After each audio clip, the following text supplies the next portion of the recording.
Hello दोस्तों, नमस्ते।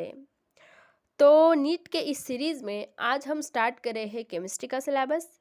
वैसे तो हम केमिस्ट्री, फिजिक्स और बायोलॉजी यानी कि नीट के सारे सब्जेक्ट्स का बहुत ही डिटेल में, बहुत ही अच्छे से और बहुत ही बेसिक से स्टडी करने वाले हैं। लेकिन आज हम स्टार्ट कर रहे हैं केमिस्ट्री का सिलेबस। तो चलिए स्टार्ट करते हैं केमिस्ट्री के सबसे पहले चैप्टर से, जिसका नाम है some basic concept of a chemistry. तो चलिए स्टार्ट करते हैं। सबसे पहले चैप्टर का नाम देखेंगे, some basic concept of some basic concept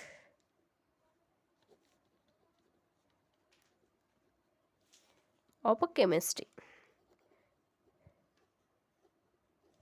जिसे कि हम मोल कंसेप्ट भी कहते हैं, तो हम लिख लेंगे। ठीक है। तो जैसे कि हमें पता है 10th तक हमें एक ही सब्जेक्ट था जिसका नाम था साइंस। और जैसे ही हम 11th में आ जाते हैं, इसी साइंस के 3 पार्ट हो जाते हैं। साइंस के आगे चलकर 3 पार्ट हो जाते हैं, बायोलॉजी, केमिस्ट्री और फिजिक्स। साइंस के इसी 3 ब्रांच में से आज हम स्टार्ट करने वाले हैं केमिस्ट्री। याद रखिएगा, ये हम तीनों भी ब्रांच बहुत ही अच्छे से कवर करेंगे, लेकिन आज हम स्टार्ट कर रहे हैं केमिस्ट्री। तो सबसे पहले हम केमिस्ट्री की डिफिनेशन देख लेते हैं। केमिस्ट्री है क्या? तो केमिस्ट्री, जैसे कि मैं आप इंग्लिश में बताऊँ, तो it is the call the science of atom and molecules because it deals with the composition, structure, properties and the interaction of a matter। तो चलिए अच्छे से जान लेते हैं।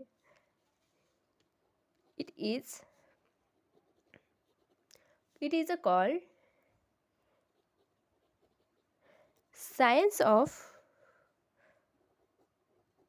atoms and molecules because it deals with composition, structure, properties and interaction of matter। तो चलिए इस डिफिनेशन की बहुत ही अच्छे से मीनिंग जान लेते हैं। तो केमिस्ट्री क्या है? Chemistry it is a science, मतलब ये किस चीज़ का साइंस है? एटम्स और मॉलिक्यूल का साइंस है। और ये किस चीज़ से डील करता है? तो मैटर के प्रॉपर्टीज़ के साथ डील करता है, उसके स्ट्रक्चर्स के साथ डील करता है और इंटरेक्शंस के साथ डील करता है। तो चलिए केमिस्ट्री का इम्पोर्टेंस क्या है, तो ये जान लेते हैं। इम्पोर्टेंस ऑफ अ केमिस्ट्री क्या है? इम्पोर्टेंस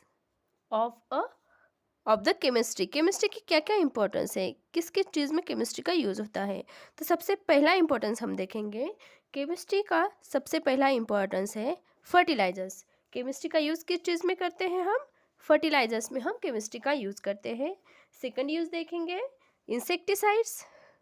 इंसेक्टिसाइड्स में भी हम केमिस्ट्री का बहुत ही ज़्यादा यूज़ करते हैं।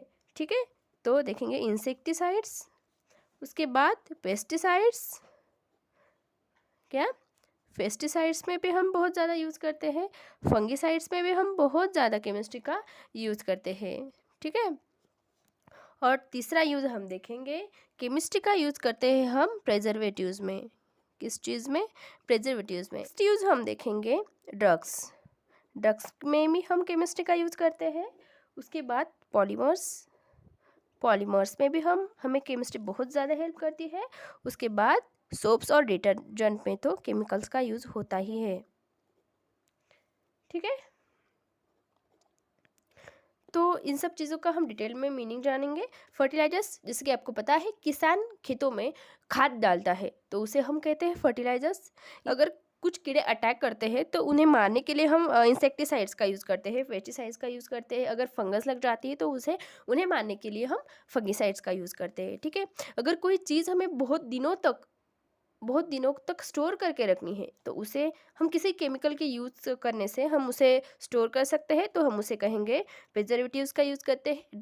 ड्रग्स में भी हमें केमिस्ट्री बहुत ज़्यादा हेल्प करती है। ड्रग्स यानी कि वो नहीं जो जिससे लोग नशा करते हैं, ड्रग्स यानी कि वो जो हमें मेडिकल में जिनका बहुत ज़्यादा यूज़ होता है उन्हें हम ड्रग्स कहेंगे। ठीक है, सोप्स और डिटर्जेंट में तो हमें पता ही है बहुत ज़्यादा तो नहीं, लेकिन बहुत केमिकल्स का यूज़ भी होता है। ठीक है, तो चलिए अब हम देखते हैं ऐसी कुछ चीज़ें जिनका हम डायरेक्टली हेल्थ केयर में यूज़ करते हैं। तो चलिए स्टार्ट करते हैं। तो हम हेडलाइन डालेंगे कुछ well known examples for health care, यानी कि जिसे हम डायरेक्ट मेडिकल ट्रीटमेंट में यूज़ करेंगे। तो इसमें सबसे पहला एग्जाम्पल आता है सिस्प्लैटिन। उसके बाद हम देखेंगे टैक्सॉन।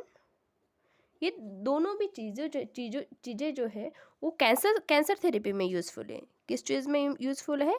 कैंसर थेरेपी में। ठीक है, और इसका भी यूज़ कैंसर थेरेपी में ही होता है। ठीक है, सिस्प्लैटिन और टैक्सॉन ये दोनों चीज़ें कैंसर ट्रीटमेंट में यूज़ की जाती हैं। उसके बाद हम देखेंगे AZT, जिसे कि हम एजिडोथाइमिडीन भी कहते हैं। इसका यूज़ एड्स के ट्रीटमेंट भी यूज़ होता है। तो हम लिखेंगे हेल्पिंग फॉर एड्स ट्रीटमेंट। ठीक है, और हम अब देखेंगे कि कुछ ऐसी भी चीज़ें हैं जो इन्वायरमेंट को डिग्रेडेशन करने में बहुत ज़्यादा जिनका रोल है। तो ऐसी भी चीज़ों का एग्जांपल हम देख लेते हैं। Example for environmental degradation.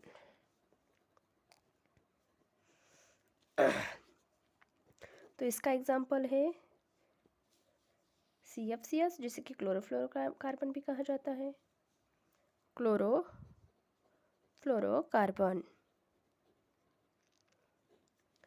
ये किस चीज़ के लिए रिस्पॉन्सिबल है? रिस्पॉन्सिबल फॉर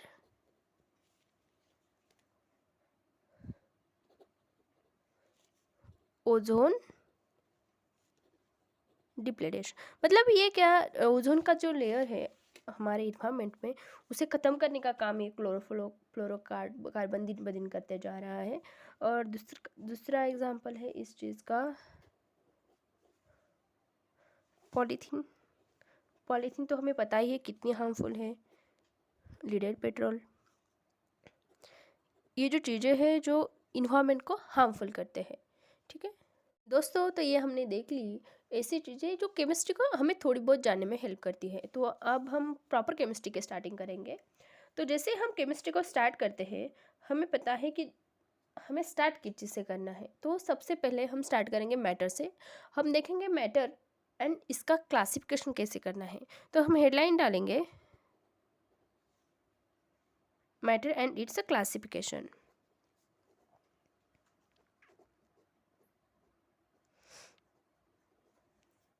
तो सबसे पहले हम जानेंगे कि मैटर है क्या। ओके, तो मैटर वो चीज़ होती है जिसे मास है और जिसके पास वॉल्यूम भी है। मतलब ऐसी कोई भी चीज़ जिसके पास मास है और जो स्पेस को ऑक्यूपाई करती है उसे हम मैटर कहेंगे। जैसे कि ये पेन, ये भी मैटर ही है। जैसे कि ये पेज, ये मैटर है। मतलब ऐसी कोई भी चीज़ जिसके पास मास है और जो इस इन्वायरमेंट में स्पेस ऑक्यूपाई करती है उसे हम मैटर कहेंगे। जैसे कि कोई भी इंसान हुआ, कोई पेन, बुक, कोई भी चीज़ जिसे हम देखते हैं कि वो उसके पास मास है और वॉल्यूम है, उसे हम मैटर कहेंगे। ठीक है, तो हम अच्छे से डेफिनेशन लिख लेंगे।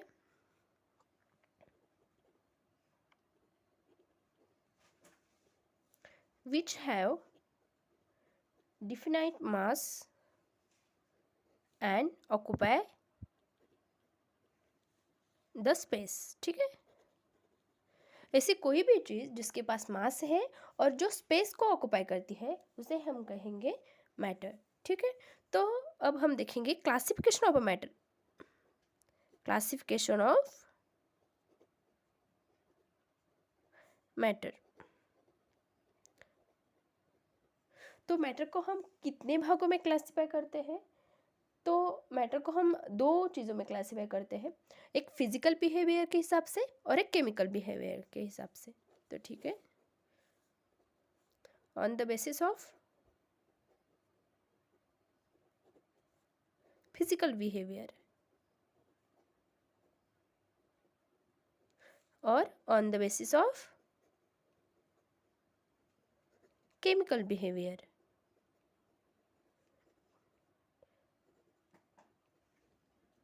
ठीक है, अगर हम फिजिकल बिहेवियर पर मैटर को डिवाइड करते हैं, क्लासिफाई करते हैं, तो तीन चीज़ें हम देख सकते हैं, एक सॉलिड, लिक्विड और गैसेस। ठीक है, अगर हम केमिकली मैटर को डिवाइड करते हैं तो दो चीज़ों में हम डिवाइड कर सकते हैं, प्योर सब्सटेंस के हिसाब से और मिक्सचर के हिसाब से। ठीक है, इन्हें भी आगे क्लासिफाई करना चाहें तो प्योर सब्सटेंस को जो है हम दो भागों में डिवाइड कर सकते हैं, एक है एलिमेंट और एक है कंपाउंड। और मिक्सचर को हम दो भागों में डिवाइड कर सकते हैं, हेट्रोजेनियस और होमोजेनियस। ठीक है, एलिमेंट्स में जैसे कि कार्बन, ऑक्सीजन, पोटेशियम, इस ये एलिमेंट। और कंपाउंड्स को देखेंगे तो कार्बन डाइऑक्साइड, वाटर। ठीक है, तो इस तरह से हम मैटर का क्लासिफिकेशन कर सकते हैं। तो अब हम देखेंगे मैटर के फिजिकल बिहेवियर के हिसाब से बहुत ही डिटेल में क्लासिफिकेशन। तो चलिए स्टार्ट करते हैं। इसके लिए हम प्रॉपर अरेंजमेंट करेंगे।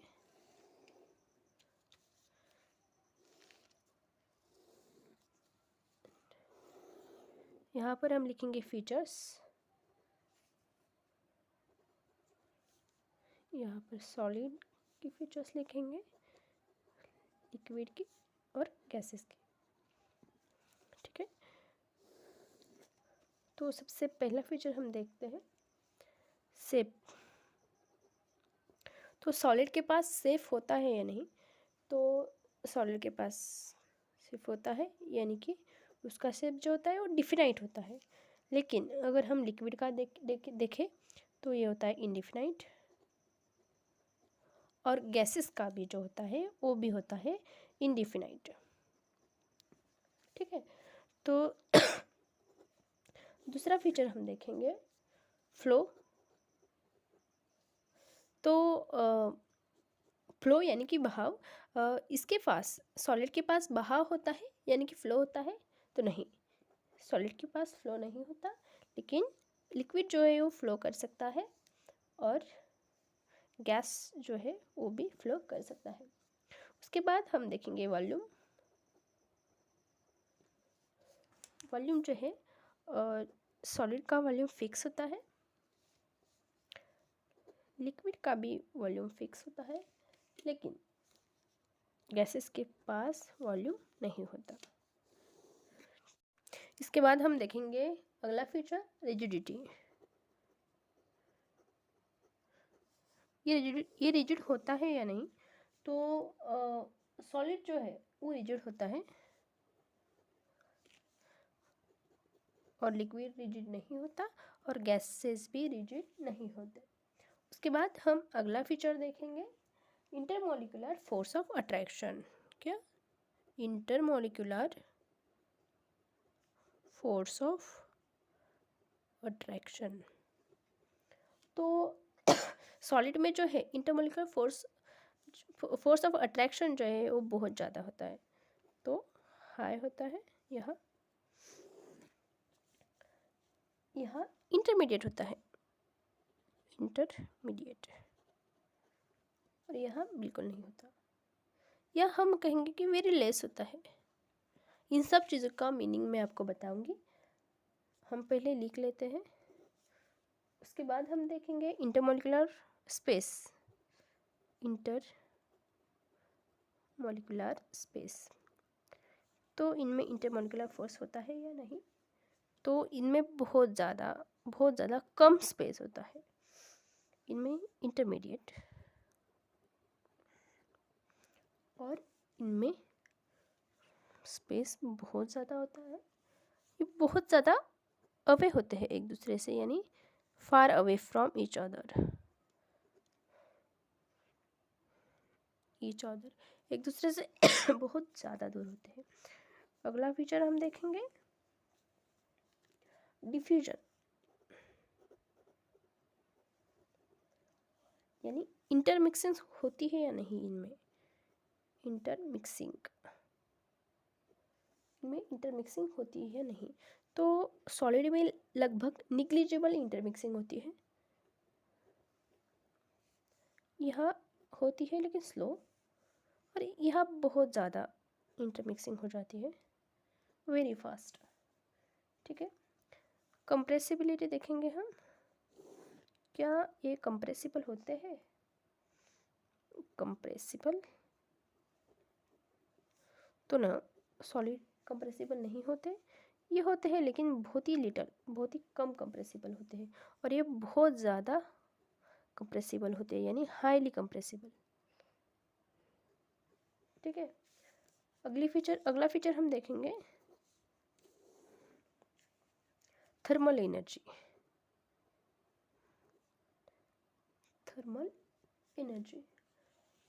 यानी कि वो एनर्जी जो मोशन की वजह से, एटम के मोशन की वजह से या मॉलिक्यूल के मोशन की वजह से जो एनर्जी प्रोड्यूस होती है उन्हें कहेंगे हम थर्मल एनर्जी।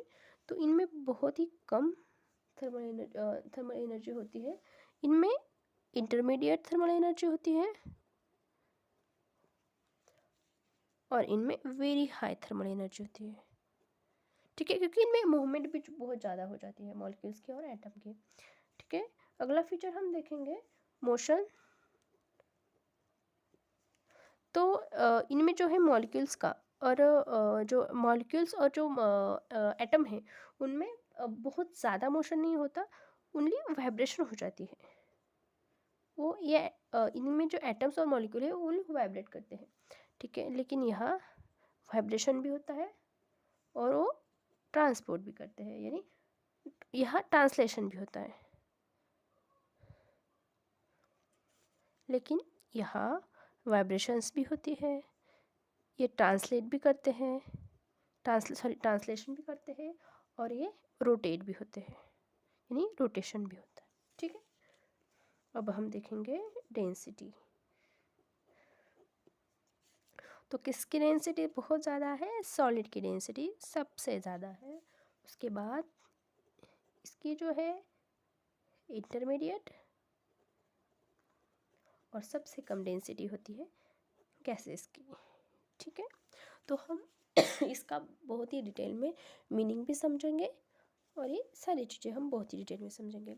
सबसे पहले तो हमने देखा शेप, तो इसका जो शेप होता है सॉलिड का शेप डिफिनाइट होता है, मतलब अगर हम किसी भी चीज़, यानी कि ये चीज़, इसका शेप जो है वो डिफिनाइट है, इसे हम देख सकते हैं कि इसका शेप कैसे कैसा है। लेकिन अगर कोई लिक्विड है तो उसका शेप हम नहीं बता सकते कि इस लिक्विड का शेप ऐसा ही होगा।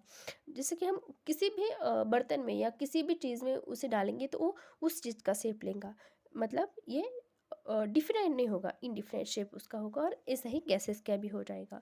फ्लो हम देखेंगे सॉलिड का कोई फ्लो नहीं होता। जैसे कि ये चीज़ है, अगर हम इसे रखेंगे तो ये यही रहेंगी, ये फ्लो नहीं करेंगी। अगर कोई भी सॉलिड चीज़ हम एक जगह रख देंगे तो वो फ्लो नहीं करेंगे, लेकिन लिक्विड के बारे में ऐसा नहीं है। अगर हम लिक्विड कहीं रख देते हैं तो वो फ्लो कर जाता है, यानी कि बहने लगता है, और गैस तो बहती ही रहती है।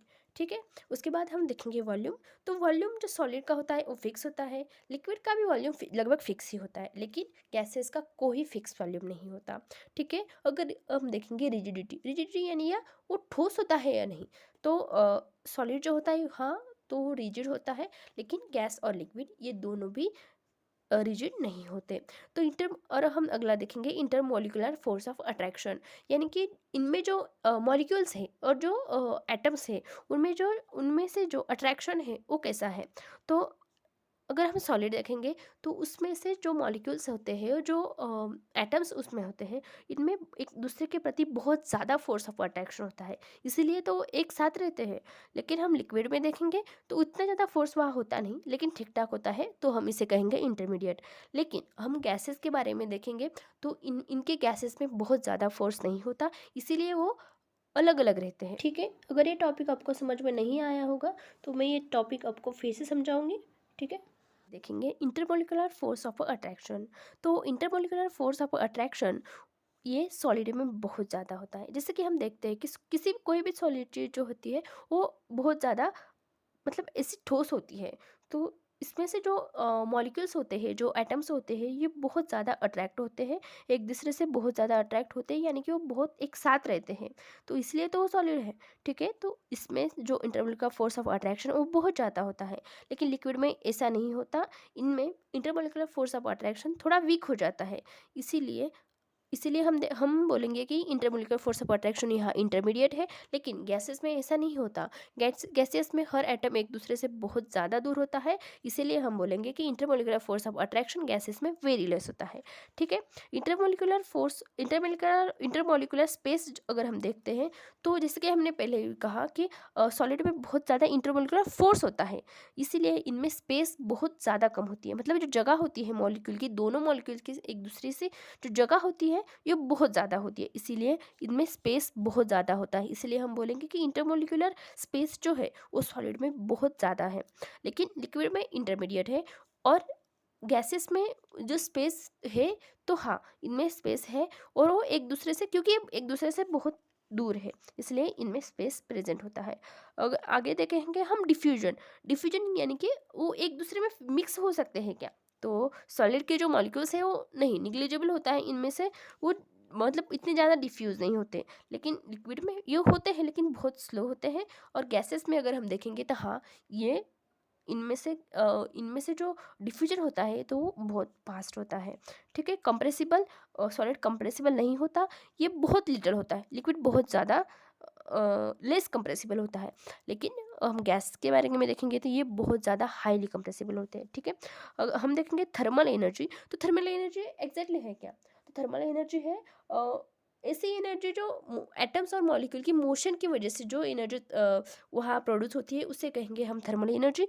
तो सॉलिड के तो गैसेस और मॉलिक्यूल्स और एटम तो बहुत ज़्यादा मोशन होता ही नहीं उनमें, तो उसमें में बहुत कम ही थर्मल एनर्जी होती है। लेकिन हम लिक्विड के बारे में बात करें तो इनमें थोड़ी बहुत मोशन होती है, इसीलिए यहाँ जो थर्मल एनर्जी है वो इंटरमीडिएट होती है।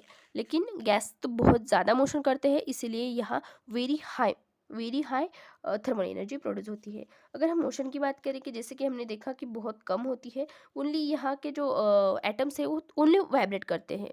लेकिन गैसेस लिक्विड के बारे में ऐसा नहीं है, यहाँ वाइब्रेशन भी होता है और ट्रांसलेशन भी होता है। और गैसेस में तो वाइब्रेशन भी होता है, ट्रांसलेशन भी होता है और रोटेशन भी होता है। ठीक है, अगर डेंसिटी हम देखेंगे तो डेंसिटी सॉलिड की बहुत ही हाई होती है, लिक्विड की बहुत ही कम, बहुत ही मतलब इंटरमीडिएट होती है। और इनमें से जो गैसेस है इनमें डेंसिटी बहुत ही कम होती है। ठीक है, तो हमने देखा सॉलिड, लिक्विड और गैसेस की फीचर्स देखी, उन्हें हमने बहुत ही डिटेल में समझा। ठीक है, तो फ्रेंड्स हमने मैटर को फिजिकली बहुत ही अच्छे से क्लासीफाई किया। जब हम मैटर को फिजिकली क्लासीफाई करते हैं तो हमने जाना कि हम उन्हें सॉलिड, लिक्विड और गैसेस में क्लासीफाई कर सकते हैं, और इसके फीचर्स भी हमने बहुत अच्छे से जाने। और ठीक है, तो अब हम मैटर को केमिकली क्लासीफाई करते हैं। जब हम मैटर को केमिकली क्लासीफाई करते हैं तो हम देखते हैं कि मैटर को दो भागों में हम डिवाइड कर सकते हैं, एक है प्योर सब्सटेंस और एक है मिक्सचर, सॉरी। जब हम मिक्सचर को भी और क्लासीफाई करते हैं तो हमें मिलती है होमोजेनियस मिक्सचर और हेट्रोजेनियस मिक्सचर। ठीक है, तो होमोजेनियस मिक्सचर मतलब क्या, तो होमोजेनियस मिक्सचर मतलब uniform composition through out the body. मतलब अगर हम एक ग्लास लेते हैं और इसमें हम शुगर डालते हैं या फिर साल्ट डालते हैं, तो ये कम्प्लीटली डिज़ोल्व हो जाएगा, वाटर में कम्प्लीटली डिज़ोल्व हो जाएगा। लेकिन अगर हम कोई मतलब पत्थर डालते हैं पानी में, तो वो कम्प्लीटली डिज़ोल्व नहीं होगा, मतलब वो नॉन यूनिफॉर्मली डिस्ट्रीब्यूट होगा। जो भी हमने लिक्विड लिया है उसमें, मतलब ये कि जो चीज़ें अच्छे से डिवाइड हो जाते, अच्छे से डिफ्यूज़ हो जाते हैं, अच्छे से मिक्स हो जाते हैं मिक्सचर में, तो उन्हें किसी भी लिक्विड में, तो उसे कहेंगे हम होमोजेनियस मिक्सचर। और जो चीज़ें अच्छे से मिक्स नहीं होते, जैसे कि जो पत्थर होते हैं वो अच्छे से मिक्स नहीं हुए, तो उन्हें कहेंगे हम हेट्रोजेनियस मिक्सचर। जो अच्छे से मिक्स हुए उन्हें कहेंगे होमोजेनियस, और जो अच्छे से मिक्स नहीं हुए उन्हें कहेंगे हम हेट्रोजेनियस मिक्सचर। ठीक है, आई होप आपको होमोजेनियस और हेट्रोजेनियस बहुत ही अच्छे से समझ में आया होगा। अब हम देखेंगे एलिमेंट्स और कंपाउंड्स क्या होते हैं। तो एलिमेंट्स यानी कि जैसे कि कार्बन, ऑक्सीजन, हाइड्रोजन, इन्हें कहेंगे हम एलिमेंट्स। और जैसे कि हम देखेंगे कि एक से दो एलिमेंट्स, जो एक से अधिक एलिमेंट्स अगर एक साथ आ जाते हैं, जैसे कि दो हाइड्रोजन एक साथ आ गए और ऑक्सीजन उनके साथ जुड़ गया, तो उन्हें हम कहेंगे ये कंपाउंड हुआ। अगर अगर हम कार्बन डाइऑक्साइड की बात करेंगे तो ये भी कंपाउंड हुआ। यानी कि इस तरह से जो एक साथ आते हैं उन्हें कहेंगे हम कंपाउंड्स। ठीक है, ये हम देखेंगे एटम्स और मॉलिक्यूल्स। एटम्स एंड मॉलिक्यूल्स क्या होते हैं, इन दोनों में फ़र्क क्या होते हैं, ये हम देखेंगे। ठीक है, तो एटम जो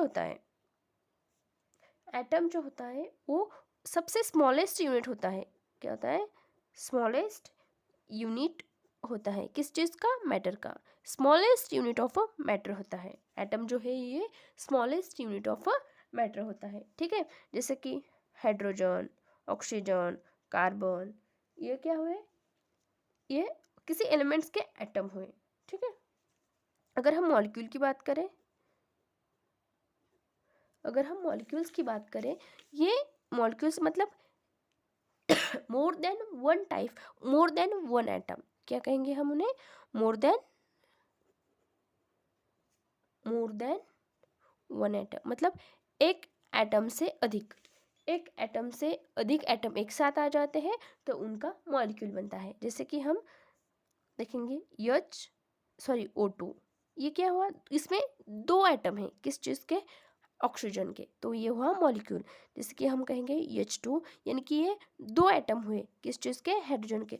जब ये एक अकेले अकेले एटम थे तो उन्हें हम कहते थे एटम, लेकिन ये एक से अधिक एटम एक साथ आए तो उन्हें हम कहेंगे मॉलिक्यूल्स। ठीक है, अगर इनमें भी दो भाग पड़ जाते हैं, हेट्रोएटॉमिक मॉलिक्यूल्स और होमोएटॉमिक मॉलिक्यूल्स, इन्हें भी हम डिटेल में जानेंगे। जैसे कि मैंने बताया मॉलिक्यूल्स के भी दो पार्ट्स पड़ जाते हैं, होमोएटॉमिक मॉलिक्यूल्स के भी दो टाइप पड़ जाते हैं, एक है होमोएटॉमिक मॉलिक्यूल और एक है हेट्रोएटॉमिक मॉलिक्यूल।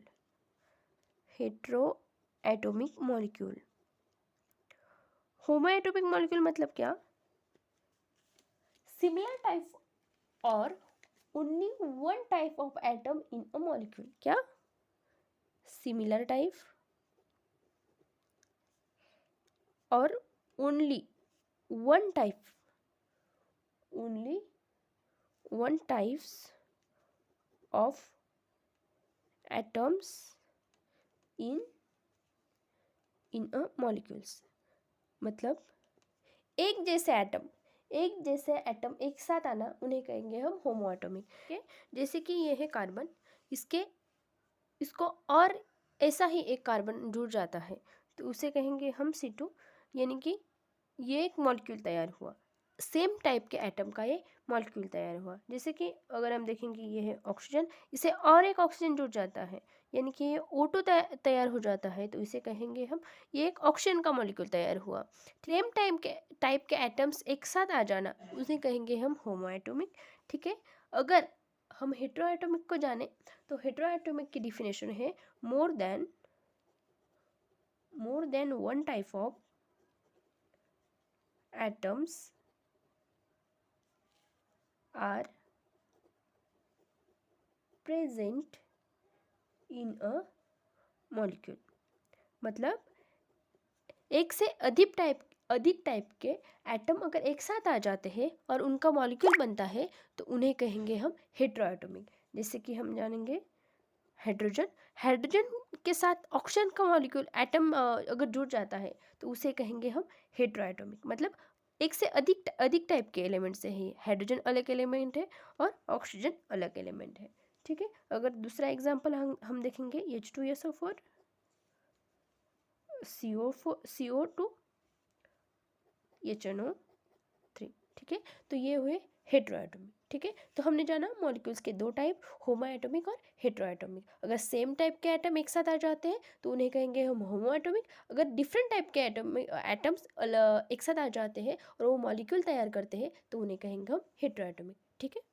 फ्रेंड्स, आज ये हमारा पहला लेक्चर था। इस लेक्चर में हमने जाना केमिस्ट्री क्या होता है, केमिस्ट्री के जो बेनिफिट्स है वो हमने देखी, इसकी इम्पोर्टेंस हमने देखी, और केमिस्ट्री की वजह से कौन कौन से मतलब नुकसान भी होते हैं वो भी हमने इस लेक्चर में देखे। उसके बाद हमने देखा मैटर क्या होता है, मैटर के क्लासिफिकेशन, मैटर को कैसे कैसे क्लासिफिकेशन किया जाता है, कितने भागों में मैटर क्लासीफाई होता है, और उसके फिजिकल बेसिस पर, केमिकल बेसिस पर हमने मैटर को क्लासीफाई किया, और सॉलिड, लिक्विड और गैसेस के तो बहुत ही उसके फीचर को भी बहुत ही अच्छे से जाना। तो इस लेक्चर में इतना ही रखेंगे। अगला जो पार्ट है इस चैप्टर का वो आगे का चैप्टर आगे के लेक्चर में कवर करेंगे। तब तक के लिए आपको इस सब के बहुत ही अच्छे से रिविजन करनी है और अगले लेक्चर के लिए बहुत ही अच्छे से प्रिपरेशन कर आनी है। तो ठीक है फ्रेंड्स, अगला लेक्चर बहुत ही जल्द आएगा, और मैं आपको प्रॉमिस करती हूँ कि पूरा सिलेबस में इस सीरीज़ में आपका कवर करूँगी। और चाहे आपने कितनी भी कम स्टडी की हो, अगर आप आज से भी स्टडी करोगे तो नीट 2024 के लिए मैं आपको बहुत ही अच्छे से रेडी करूँगी। लेकिन आपको बहुत ही सिंसियरली इस लेक्चर को देखना है और आखिर तक टिके रहना। तो फ्रेंड्स, मिलते हैं अगले लेक्चर में, तब तक के लिए बाय और थैंक्स फॉर वॉचिंग।